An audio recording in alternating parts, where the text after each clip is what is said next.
There was once a faithful man of God who worked hard and was blessed by God. Sadly, the one thing he did not have was a child. He longed for a son, and when the Lord promised to make him the father of many nations, Abram was happy and waited for his promised child. However, years went by, and his wife Sarai still did not give him a son.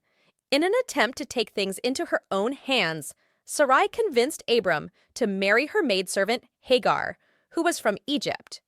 Abram did so, and Hagar became pregnant with a son. When the child was born, he was called Ishmael. This was not the child of promise, for the Lord promised that a son would be born to Sarai, and that he would bless Abram through him. One day, 3 men visited Abram, who showed them great hospitality. These men were actually God and his angels who came in disguise. They told Abram that by the same time next year, Sarai would have a son.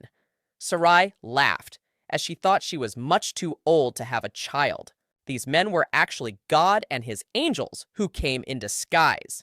They told Abram that by the same time next year, Sarai would have a son.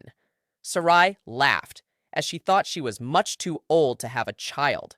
The Lord also gave Abram and Sarai new names, and from then they were known as Abraham and Sarah, for Sarah means princess, and she would be the mother of many nations. The Lord kept his promise, and at the same time next year, a son was born to Sarai.